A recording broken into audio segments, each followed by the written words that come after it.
So let me give you some context information. With its Global Gateway strategy, the European Union wishes to position itself as a key player in connectivity and the financing of quality infrastructures in the world to meet the challenges of both digital and green transitions. On the African side, most African governments have made infrastructure development a priority. I'll just give you one number. The annual financing needs for quality infrastructures in Africa are estimated at nearly $170 billion every year. This workshop aims to promote the joint mobilization of both European and African public and private stakeholders serving these projects. And to put things fully in perspective, we have talked to Sebastian Troyer, as head of IDRI, as well as Professor Okereke, who is the CCCD director. It's a research center dedicated to environmental questions in Nigeria. Let's listen to them.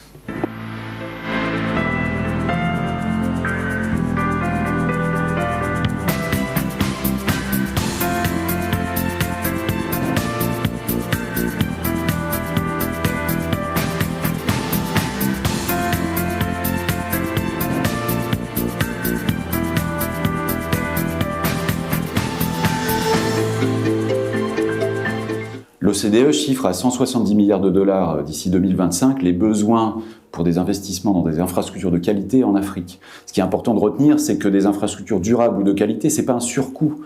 L'important, c'est de réussir à attirer les investisseurs sur des investissements de long terme, que sont les infrastructures en général, et aussi quand elles sont durables. Africa's infrastructure investment need is humongous. The number is about 170 billion US dollars per annum. And only a fraction of this is currently being mobilized, with a financing gap of about $100 billion per year.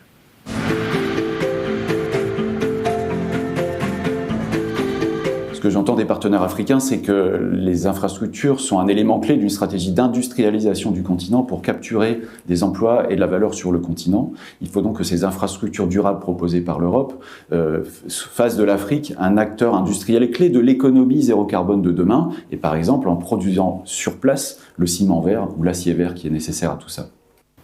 To come up with new alternative model that has to be bolder, more inclusive, more forward-looking and more agile and responsive to Africa's need. And crucially, the new investment model has to be one that recognizes the need to move away from the emphasis on fossil fuel in the context of a global transition to the green economy.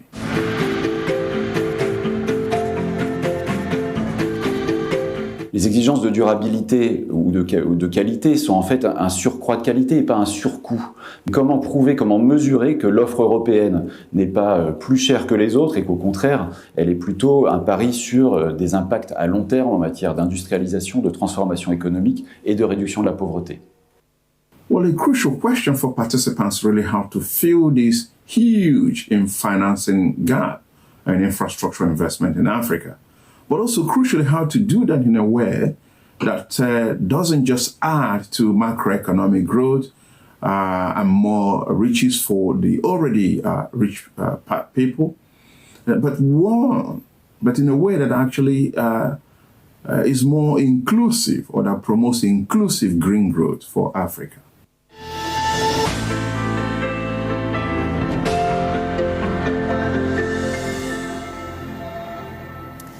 We're going to head into the next workshop in just a few minutes, but first, to give us a more in-depth overview with a country-specific perspective, please welcome Dr. Rama Guppa. He is head of the Investment and Infrastructure Office at the Presidency of the Republic of South Africa. Hello and welcome. Thank you. Thank you very much, Program Director. Let me greet you all in your eminence. I'll be sharing just the South Africa's experience and also approach to infrastructure. But I must emphasize that some of the things that I'll be sharing with you is emblematic of the experiences on the African continent. Of course, I'll be providing South Africa-specific nuances, but I'm sure that you can draw a conclusion that a number of African countries are faced with these challenges. So in the first instance, the South African government's orientation to development and growth is that the state must take an active role. So the state can't just be a spectator, but the state must be deliberate and interventionist in the manner in which it seeks to resolve the challenges that are experienced in a country. And this is drawn from a rich body of literature, including the experiences of the Asian tigers. And the President of the Republic, President Ramaphosa, took a view that infrastructure is a flywheel that is going to drive growth and recovery in our country. And this was an articulation that existed even before the arrival of COVID-19. So what COVID has done was to accentuate an already dire economic situation. It has surfaced, if you like, serious tensions and divisions in society, and also the fact that there's huge levels of inequalities that are experienced in the country.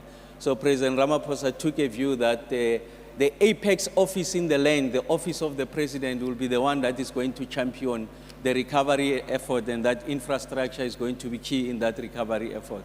And we also know that there's issues around lack of capacity utilization, there's issues around poor growth that is stunted, the fact that a significant proportion of people on the continent still have difficulty in accessing clean potable water. They don't have access to good quality roads. So the issue around universal access is key to the resolution of the South African problem and the African problem, and the issue of sustained and resilient growth is key in this effort. So from the South African perspective, we took a view that there's a need for us to attack what we call the structural impediments. So what are these things that exist in legislation, in pieces of regulation that undermines the ability of the state to execute and prosecute its function, to attract private sector participation? Because from the South African perspective, we take a view that private sector is indispensable to the resolution of the problems of the country, the issues of growth, development, and inclusivity. So the first thing that we needed to do was to ensure that we perform at the same levels as our market peers. It could be Brazil, Chile, and many other parts of the country, of the world. So it was important that South Africa, as the continent's most industrialized nation, needs to elevate its participation to the levels of its peers. And then there are issues around a range of vulnerabilities that arises as a result of these structural disadvantages. So the first one was the geographic location of the continent, our ability to access some of the lucrative markets. So you needed efficient and reliable ports, and that the cost of transporting goods, whether you are exporting or importing, has to be brought down. The efficiency of the network must be such that it supports issues of growth going into the future, and also the need for us to diversify. If you look at the majority of African economies, there's high levels of concentration. So it is important that we begin to diversify so that you are not overexposed to externalities and you become vulnerable to issues that you can't control yourself as a result of concentration. And for that to happen, you need to attract high levels of investments. And then in rebuilding the economy, the president took a view that the introduction of this office in the presidency must do a few things. The first one is that African countries are renowned or notorious for their inability to translate plans into actual or plans into actual reality. So implementation is one of the key impediments on the African continent, including South Africa. The technical and financial engineering ability of the state is missing. The state, in many instances, has been hollowed out. It relies heavily on consultants to come and perform some of the most basic and menial functions that should be executed by the state. So it is important that the state must build its own capacity. And in doing that, we need to build infrastructure, especially what we call the network industries, energy, water, transport, and ICT infrastructure, because of their employment absorption capacity and the degree to which they are able to ensure that there's inclusivity. And then the opportunities that arises as a result of the advent of the Africa Continental Free Trade Area. It means that South Africa can be able to transact and ensure that it does trade with peer countries on the continent so that we are able to bolster or realize the latent capacity and potential of the African continent. And then the other one is our ability to galvanize, if you like, the domestic financial resources. So South Africa might be in a very unique place because there's a big pool of liquidity that's resides in the country, but the state has no capacity to tap into that liquidity because the state has lost the technical and financial engineering capacity.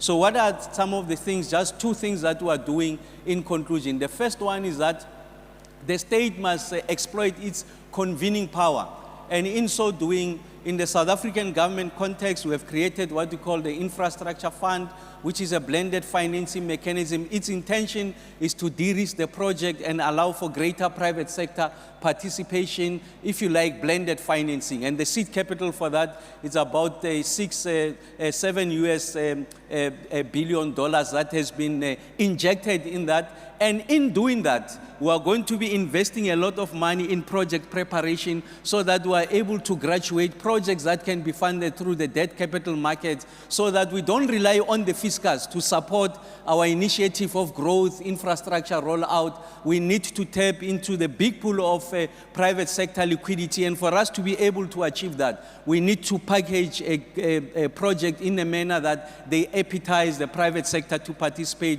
and in doing that, you need to ensure that you provide significant resources. So project preparation is a key part of the work that we are doing, and some of the MDBs that we have been engaged with are listed those in there, but the AFDB is key in that. And then in conclusion, we think that there are a number of financing options that we should exploit.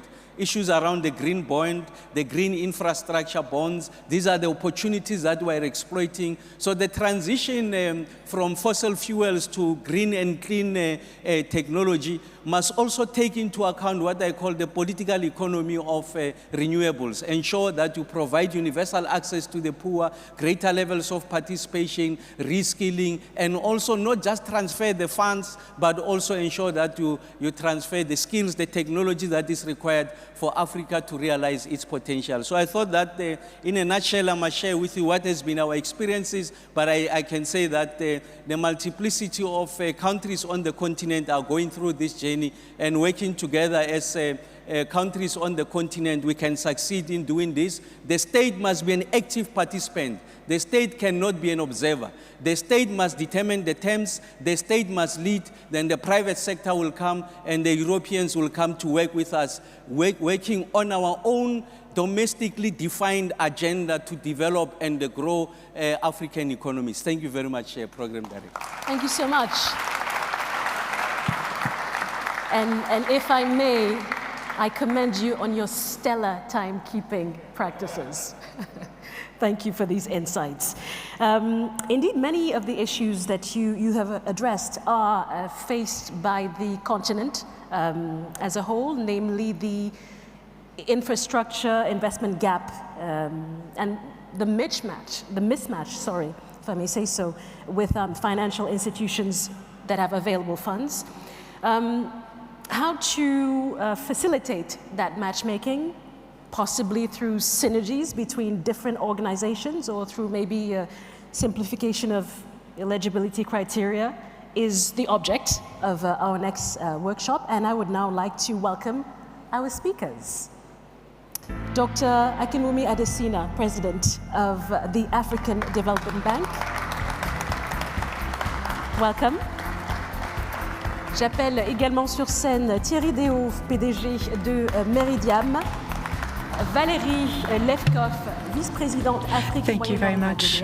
We also have Ambroise Fayol, the Vice President of the European Investment Bank. Last but not least, Christian Leibach, Executive Board Member in charge of International Affairs at the AFD Group.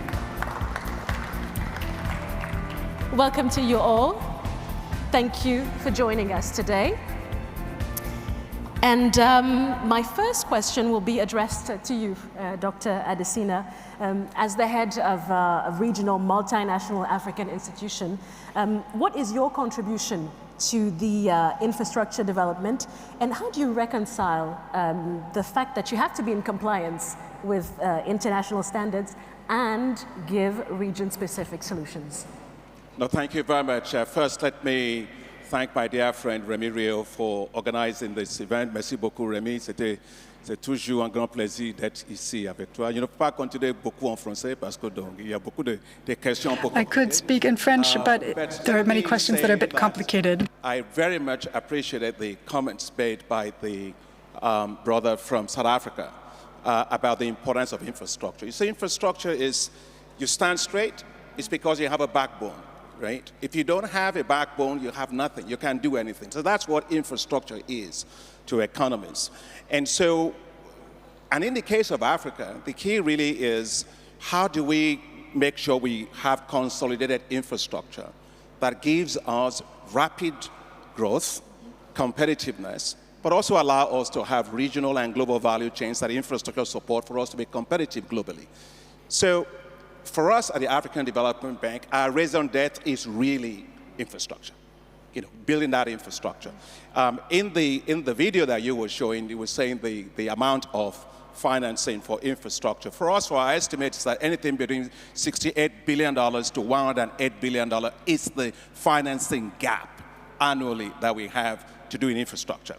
But we aren't just simply doing infrastructure just for infrastructure's sake. Africa has a continental plan for infrastructure, which is defined by the African Union, which is called the Program for Infrastructure Development in Africa, which is the master plan. It goes from power poles to water, to sanitations, to transport corridors, to digital infrastructure and ports and rail and all of that. And at the bank, we support that. We've supported about, I think, well over $7 billion of 29 projects under that in the last 7 years or so. But in total, over the last 7 years that 6 years I've been president, we've invested well over $41 billion in infrastructure, mainly in transport, energy, and also digital and water and sanitation. So just to give you an example of how powerful some of these things are, I mean, you're from South Africa, so you can see, you go to the Kazungula Bridge that is connecting Zambia to Mozambique, and so on, and you look at the Nakala corridor, it's a massive infrastructure that we've done. You look at the Senegambia Bridge, which is connecting Senegal and Gambia. It's massive infrastructure. We're doing the Riso Bridge connecting Senegal and Mauritania. And we're investing together with Agence Française de Développement on a $20 billion effort on energy called Desert to Power to actually provide electricity for 250 million people. That will build the world's largest solar zone in the Sahel. That's the scale at which we are working on infrastructure. But I do want to say a few things about how we finance infrastructure better. First is, I think the point raised about project preparation is fundamental. There's a lot of capital out there, but in fact, it's looking for yield, but we don't have good projects, bankable projects. And we have two instruments in Africa to do that at scale. First is the NEPAD infrastructure preparation facility, which we host at the bank. We've spent $108 million on that, but guess what? It leveraged $25 billion downstream on infrastructure investments. So the leverage factor is very significant. The second is we set up Africa 50 as a private equity vehicle, which is now capitalized about $864 million to do project preparation, but also project financing. So that's all about that ecosystem, because without that, nothing really works. The other one is the issue of risk. You've got to be able, whether it is counterparty risk, private sector to private sector, or public, when you were talking about public and private. We have instruments collectively, I'm sure the other MDBs would say that, with partial risk guarantees, partial credit guarantees that can allow us to do that. That's fundamental. The third, I think, is to also find ways in which we as institutions can, let's say, sweat our balance sheet better to free up more capital for us to finance infrastructure. We've done that at the bank.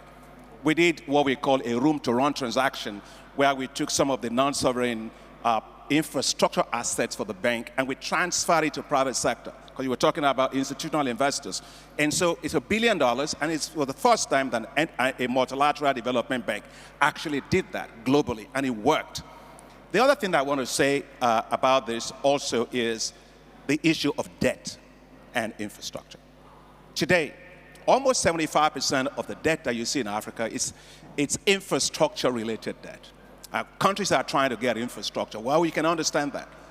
But why will the government be investing in infrastructure alone? The private sector must have a big role to play in infrastructure. And so for us at the bank, we really just, our board just approved for us a public-private partnership framework for infrastructure. We've got to make room for the private sector on infrastructure. And the last thing I want to say is the power of alliance to do big things. You know, here, Fayol is here, is going to be talking about it. Remy Rio is here. I like the African baobab tree, okay? It's a massive tree. Now, if you want your own tree, you can put your own tree around and put your hand around it. That's your business. Mm-hmm. But Africa doesn't need little trees. It needs massive infrastructure that takes more than one institution. So we put our hands around it. And that's why we've actually created this alliance that we'll be actually announcing tomorrow in detail in Brussels, called the Alliance for Green Infrastructure for Africa. Because when we talk infrastructure, we also have to think about that. And I see Odile is here, president of the EBRD is also here. So all that just to say that infrastructure is important. Private sector has a role to play. We have to de-risk infrastructure. We have to have project preparation facility. We've got to do a lot more syndications. And we have to make sure that we are pulling resources around to do major transformative infrastructure projects for Africa. Thank you so much. Love the idea of the baobab tree. And on that issue, I'm going to ask for the opinion of the bilateral public development bank that we have here on this panel, on this major issue of financing African infrastructures. I'm turning to you, Mrs. Laibach. Would you say that your offers complement each other with the AFDB? Are you ready to be part of one branch of the baobab tree? And more globally, how do you broach this question of financing infrastructures in Africa? I guess very much so, and I'm very glad that you came with that introduction and mentioned that already, because I think, I already mentioned, I mean, infrastructure needs are large in Africa, and I think it needs a common approach from a lot of organizations, be it here from Europe as well as from Africa, to combine forces. And by combining forces, I mean, I think that in a different ways, because it is on the one side, from a financial perspective, to include, to combine volumes that we all have available to finance infrastructure projects. But I think in particular when we're talking about African-European cooperation, it's more than that, because I think we from Europe bring certain strengths and certain abilities, and our African partners bring other abilities with the very in-depth knowledge of their countries, knowing what is really needed, for example, that we come really to projects which are sustainable, which will bring really a lot to the local people, be it in terms of jobs, be it in terms of knowledge, be it in terms of including them as workers or in other ways. And I think there we really can make some more progress to really get to that. And here on the European side, I think we have made substantial progress on coordinating better and working better together with the European institutions, be it the bilateral ones or the multilateral ones, as part of the Team Europe Plus, and I think I'm very, very glad to be part of that. And again, I think there is still a lot to do on that.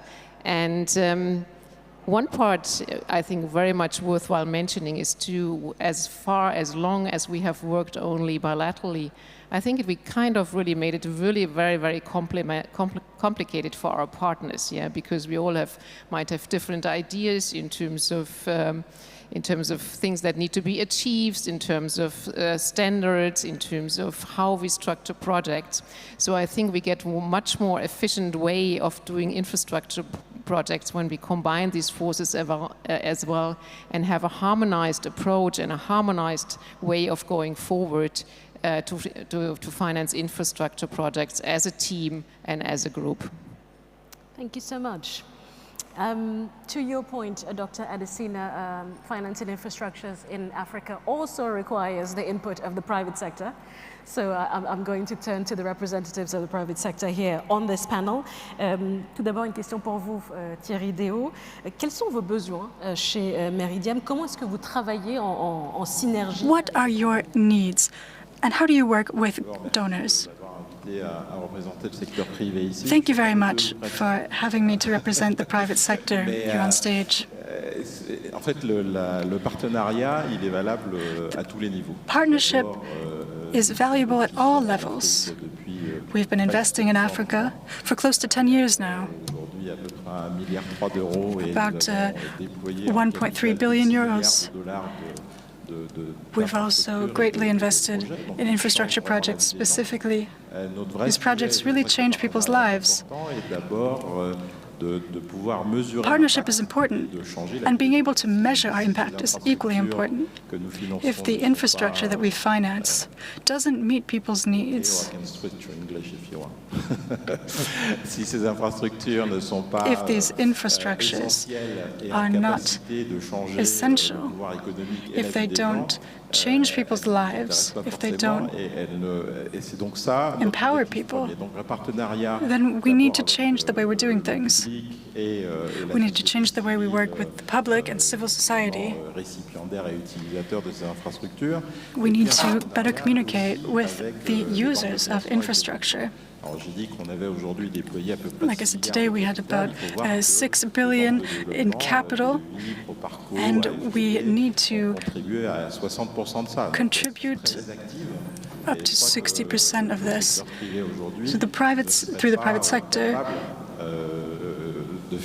the private sector today needs to be able to finance infrastructures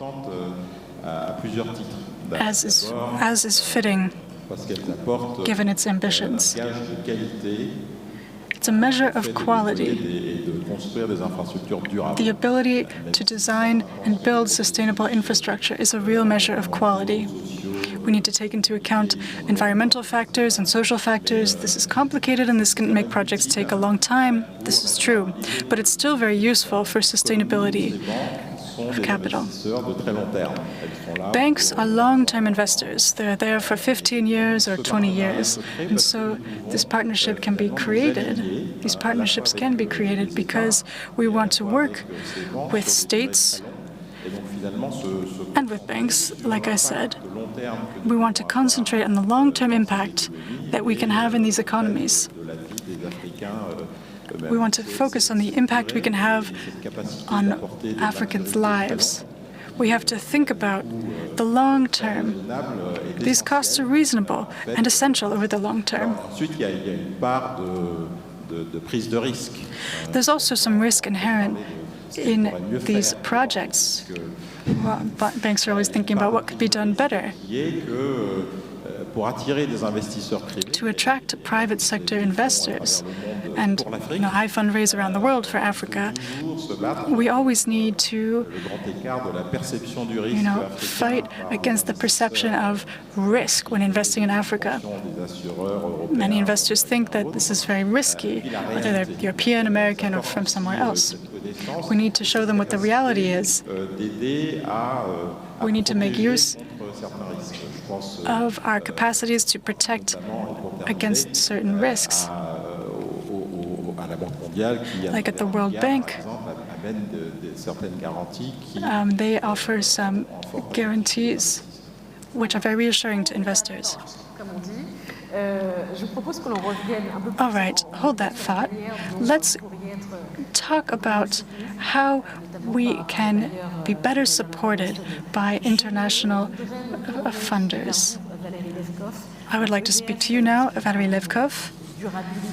We're talking about sustainability and impact, and EDF has been present in Africa for more than 50 years. You're present both upstream in project financing and in the public policy dialogue, and also downstream in construction. So what are the challenges that you encounter in Africa, and how would you respond to these? Thank you for giving me the floor. Thank you for giving me the floor. I would say that for companies such as EDF, the word development is a good word, because for me, the word development is business development. We're here to do business and to make sure that everybody finds the right way. So we have challenges. The first one that I would quote is time. For a private investor, time and the resources that you take to develop a project is as many resources you don't devote to another project. In Africa, for multiple reasons, everything takes a long time and a lot of energy. I'm not going to make any play on words, because energy is at the heart of the transformation of Africa. And that's a major challenge, because while we wait for this energy to develop our project, there is a lot of waste, including for the states, because as long as we don't have affordable, sustainable project, it's as many barges that are floating and produce at high-cost electricity, as many diesels of private generators that are connected to offset the lack of energy. So in this prospect of universal access to energy that we all want, this time makes us lose a lot of economic resources to Africa. And in spite of the climate urgency, in spite of this urgency that is the need to electrify Africa, we are faced with the wall of slowness, which is sometimes linked to difficulty of governance, the fact that it's something not aligned. The will of government is a key factor of success for the development of large infrastructure. So time. The environmental and social topics. These are challenges. These are cultural challenges. We ourselves, large industrialists and donors, as Thierry said, with demands, but they are demands at the service of development, economic and social development of the countries. So sometimes there's a gap to fill in the understanding and the alignment. That is also a challenge, a strong challenge. There's lots of progress that has been made, but a lot remains to do. Another challenge is the competence, the skills, of course, at all levels. So it can be, skills in the government, who in the public service, not necessarily the new skills, the project finance, the SPV, all kinds of Franglish words that are far from the initial skills of these people, but the skills to undertake the projects upstream. The Untitled project that we are building in Africa, and let me open a parenthesis, in Cameroon we have 11 banks that are willing to loan the money. Ladies and gentlemen, you are all among our companies that are loaning the money. It's a challenge. It's a challenge on a daily basis, because you said so. The lack of alignment, the lack of common process is a major challenge. But we also have a lack of skills in terms of the achievement. Nartigal is 3,600 workers, technicians from Cameroon who work on that site. We have had, we wanted to promote the local employment. 3,600 workers. 96% of the people who work on this project are of Cameroon, and 60% of them are recruited 50 kilometers around the site. Imagine the challenge in terms of competence when you want to be at international level, because I will say so, Africa deserves what it wants the best and what's best in the world, but this level of demand, demands that we raise up the whole system, the governance, training, health and safety. So we try to protect the employees. This is work we do on a daily basis, because culturally we don't come from the same place. To wear security shoes sometimes is a strong constraint. So on a daily basis, we need to make sure that everybody wears the security shoes. So these are some of the challenges that I would like to mention. I would like to stop at that, otherwise I will take too much time. Thank you very much, Valérie Levkov.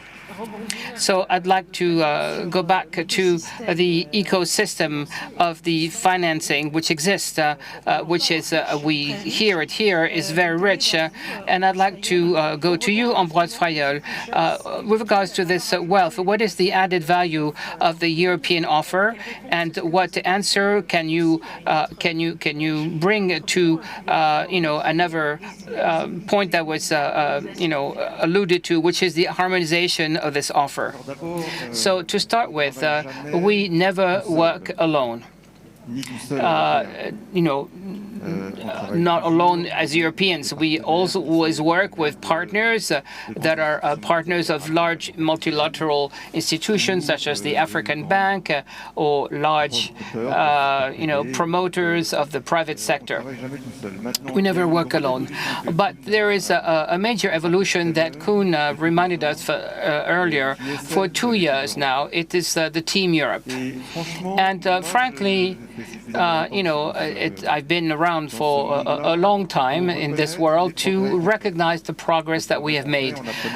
We have learned from our mistakes, and I think that for 2 years now, the political will to put together, much more together, the Europeans in their capacity to bring about concrete answers to the climate urgency in Africa, for example, is much stronger. So we're not at the end of the way, because, ideally, we would like it goes in your direction, we would like to rest on a project leader per project, and that everybody trusts him. That is not where we are now. But progress has been made, and I think we can recognize that. In the same way, I believe that the need to develop infrastructure is in line with the priority that the European Union has in the global getaways. We are, in this idea that we have infrastructure that are sustainable, that are green, inclusive, digital, and we see it that way, and we try to set it up in this way. So I'll give you 2 examples, because it goes from the very big to the very small. An example of the very big is what we do for all classes of investment for electric interconnection in West Africa. This is a major challenge in terms of infrastructure, but also small. We have a project in Gambia in which there was a project for a solar plant, but we set up for all the roofs of the schools or the hospitals solar panels, so that people can combine to this objective of having more access to energy, an objective to promote a better access to health and education. And that's the same in Guinea for a project we have with Orange to try to have not only the reduction of diesel power plants, which are terrible in terms of energy performance. It is replaced by solar panels, but also to have access to territories that are really remote. They didn't have access in the past, and we see it everywhere in Africa. For me, this is a great motif of hope. So we have our own structure at the BEI. We regrouped all activities outside of the European Union, and we choose to not call it development, but to call it BEI Global. And we try with this structure, to meet some of the weaknesses that we had. We're not, there on the field often enough. We need to have more research on the impact of the project that we fund. And I would like to close in saying, a few words about the instruments, because the instruments are important. And I agree that the sense is even more important, but instruments are are needed. So it goes through a better preparation for the project. It goes through more technical support for a number of projects, and it goes through the right instruments, particularly in terms of blending, between the public resources and private resources. Because at the end of the day, if we want to succeed in development projects, is to be able to have the private sector take part in it. So thank you very much. I will rely on what you say for the necessity to make these offers more competitive and more legible. Je voudrais vous poser la question suivante. À la fin de la journée, vous allez présider la séance avec la Banque européenne de développement. Et quel sera ce sur quoi vous allez vous concentrer et en quoi est-ce que vous pouvez voir que les investissements seront plus efficaces? First of all, pour son leadership exceptionnel. Pour nous, en tant qu'on fait les finances en commun, vous pouvez applaudir pour lui. You can give him a round of applause, please. C'est finances en commun. The financing and applauding is not the same thing. I think that the 19th until the 20th of October, we're very happy to do that together in partnership with the BEI. But there are topics that are very important for us. The blue economy is the most important. We talked about the resilience of infrastructure. Particularly the urban infrastructure, because this is really important because of the increase of urbanization, the increase of population, the water sanitation, the energy. We need to proportionate that with the clean energy. There's also the aspect of health. Well, if you look at this, we're here on this platform without mask. If you had said that last year, it would have been impossible. But it's very important to continue to make sure that we monitor the impact on health. On the economic crisis, on the economic situation. We will discuss infrastructure for health, how we will develop the capacity to manufacture pharmaceutical products, which is very important, but also aid for development for the manufacturing of vaccine, because it's very important. Because today we're talking about vaccination. On Europe, there are countries with 90% of the people who've had the booster shot. But we're looking for the basic, not for the booster. One first dose that we cannot get. So I believe that there are things that I don't accept. I don't accept the fact that Africa depends on others, on the benevolence of others for the health of the population. It's about 3 billion people. So we will discuss this a lot. So I think that there will be a discussion that we must have on the situation of debt, because how do we get out of debt? For example, I discussed with my friend who works with us on the drawing rights. And so for the common financing, we must have the common resources that are available. If you take into account the special drawing rights, with President Macron, he said that we need at least $100 billion of special drawing rights for Africa. And today we have 33. But there's the BOD, there's the Trade Development Bank, there's the African Development Bank, there's the BSA. There are all the development banks who need resources to sprinkle their projects.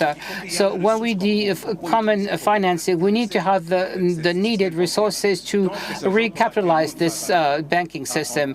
This is why we work in close collaboration collaboration with the French Presidency so that we can have the special drawing rights that goes through the BAD, because with the BAD we can have a leverage effect of 3 or 4 times.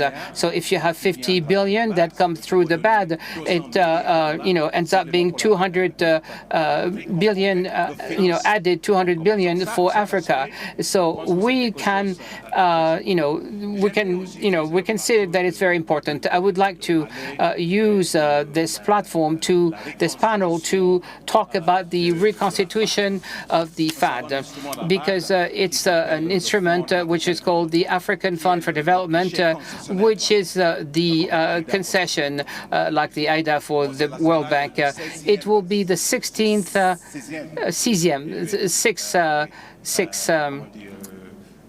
how can I put it, the 16th reconstitution, but it's very important for the countries with the low revenue, because we talk about infrastructure. Because I was in Chad, where we had a project, Remy, called in Chad. It's called Jamea, right? The Jamea project, because we have a solar project called Yelame. But I was told that the access to energy only is for 2% of the population. But we talk about financing. This is something that must go to all the people with the financing of the FAD, so that we can support the countries with low revenue. But at the end of the day, what I really expect of this is to reinforce what I just said before, the alliance for infrastructure, for green infrastructure, because there are infrastructure that are brown assets all over the place. And we have to green these brown assets. And so we have to find new ways of financing that. I think when the brother from South Africa was talking, you were talking about the whole issue of green bonds, right? And so if we're going to be financing that, we have to do new instruments. So you look at Africa today, you only do $2 billion of green bonds. Globally, it's $522 billion. So it's very, very small. So I hope that in this meeting, we will have the time to discuss how we could widen the financing that must be used to finance the infrastructure, the sustainable infrastructure for Africa. And I think that you will be there. We can ask Remy to You're very good. Yeah, okay, so I'm just making a pitch for you. Dr. Adesina and his impeccable bilingualism, ladies and gentlemen. So anyway, thank you. That's it. Thank you. J'aimerais vous adresser une question analogue. I would like to address a question along the same lines. Given the extent of your activities, I get the feeling that you have a global vision of the players. So what are the possibility of private public investors? That's a wide question. I would like to go back to the idea of the scaling up, to go back to what my colleague just said. To scale up means having more funds for the regional banks and for the banks, because they are the ones who make it possible to leverage as much as possible. To scale up is to avoid obstacle. And if Team Europe use the European taxonomy to invest in Africa, we will not succeed. So we need to build today an approach, a specific approach for this partnership in terms of transitions, ecological and energy transition, which is not that of Europe. This is how we build a true partnerships. So that is a real obstacle to the scaling up that we or want to it's like a gorilla in the room, but we don't mention it. So I've said already what they do well, these banks. The topic of the risk-taking of the financial banks, is there to take risk. It's not to be behind the private sector. They need to be along its side, and they have to take risk. And the risk version of these institutions, the aversion to risk of institutions is extreme. Nobody will take it badly because I've said the wrong things about everybody else. So they have to take this risk with us. So they have to engage into project preparation. We need to prepare projects so that they're bankable. So they need to invest money and resources. It's not just money. These banks, as we do, must ramp up in terms of competence, Europeans and African alike, as to the way that we prepare the infrastructure. But these banks have a huge effort to make by professionalizing their teams as to the capacity to partner with Africa. We don't have the same partnership, whether you're a bank or the BEI, if you are talking with Asia or Africa. There are different cultures, there are different processes, there are different governance. And when we talk about environment, social issues or people, you need to have people that are, whose skills have ramped up. So the need in training and skills is everywhere. It's with us in Team Europe, and it is in Africa for the public and the private sector. But it is true for the public and the private sector, like on the European side. So we would not need to avoid that, because it is, the most important thing for development in Africa. We made the choice of being entirely African. We have African team. So we have a center between Addis, Dakar, and Johannesburg. So it's not in Paris. And we recruit, executives, African executives. That's a real challenge. But it's a commitment that we've made, and all of that requires time.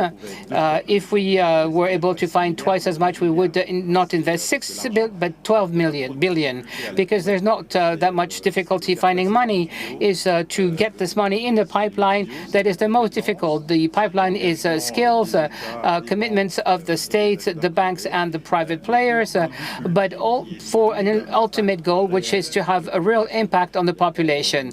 We are not there to pour concrete. We are there to change people's life. We give them access to electricity so they can study in the evening. This is why we are here. And there are many examples.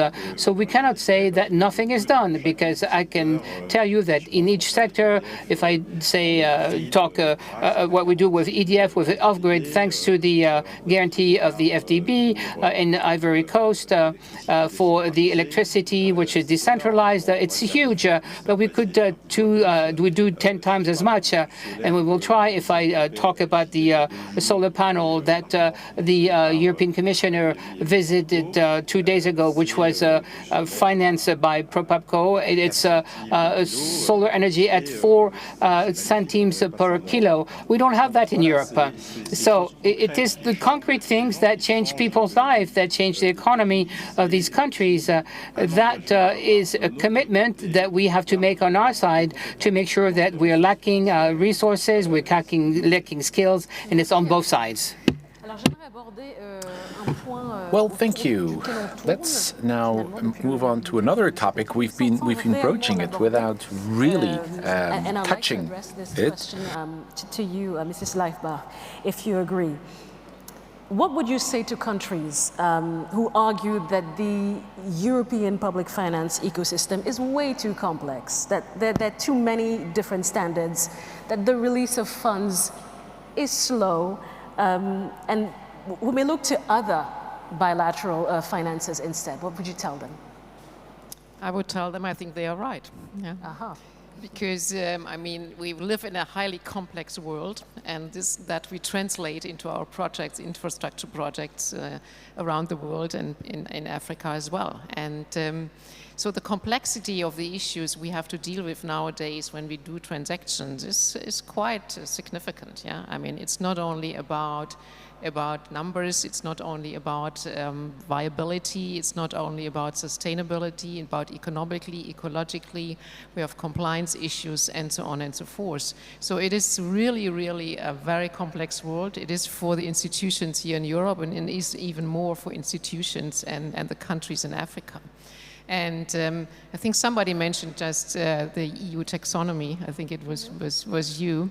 And if you look at this booklet, let's put it that way, then you understand what we mean by complexity. Yeah. And I agree with the European approach to really set a high ambition and put that down in the EU taxonomy. But what is way more needed, I think, for us and for Africa as well, is the way, how do we get there? And I think there we are at the issue of transformation and transition. And that is not so easily put into a booklet, because then you have, each and every time, you have to ask yourself, what is really the best way? Is it really still fine when you finance a gas-fired power plant or not? Yeah? And what is really the situation in the country you're talking about? So what I mean, there are lots of questions, and it is important to have a deep understanding from each other what is needed. And as I said earlier, I think it is our task as international financiers to get to more harmonized standards and harmonized approaches and rely much more on each other when we do projects together. Because I think that makes a true difference to our partners in Africa and our partners on the private side and on the public side. Yeah? Because I mean, what is needed when it comes to private sector involvement, we all know that it's a reliable framework, and a reliable framework has to be developed, and we all have to agree to that somehow, and it has to be developed by the countries themselves. We can support them in the reforms, like by policy-based loans and others, because honestly, what I've heard the last couple of weeks, for example, when the new German government was formed, I was surprised. I heard two things very much, and the one is more involvement of the private sector and global and international cooperation. And I have never heard that before, though clearly spelled out. And I was very happy to hear that, and hope that we can translate that in our work in Africa together with our partners there. Thank you so much. Il nous reste quelques minutes. Okay, we have a few minutes left now, if you agree. I'm going to turn to Ambroise Fayol for the last question. Things are making progress. However, what remains to be done to make the European offering truly competitive, not just as you described it earlier, but even more? Well, what has to be accomplished is to keep our promises and do what we said we would do. I think my colleagues are absolutely right. We need to prepare more, we need better guarantees, we need to better prepare our projects, we need to understand how we can better share risks, and the Finance in Common Summit, which will be held this year, is the first one to be held in Africa. We're organizing it with the African Bank in Abidjan, and I think that this is going to be a wonderful opportunity for us to even learn more from African public banks. We know the African Development Bank, we know it very well, we know regional banks, we know them better and better, but I think we have yet to learn more from public African banks. I think they have a role to play, and they can help us develop and create the right instruments. And then I think we've learned a great deal with the crisis over the past 2 years, that this is not just about supporting African financial institutions. If you want to go fast, and if you want to go fast in helping African companies, the best way to do this is to massively finance large African financial institutions. BOAD For example, Simbank, DGB, and other banks. And this is a new journey I think we must explore. How do we better support financial institutions? At the European Investment Bank, this is something we've been working on. This is a revolution for us. We're trying to see how we can become more involved in the capital of these banks. And I think that is also a powerful sign of a true partnership with these institutions. So this is, I think, how we can better contribute. It's not about being perfect and doing everything. It's about getting better. What an absolutely fascinating roundtable. Thank you so much, all of you, for your presence. We can give them a round of applause.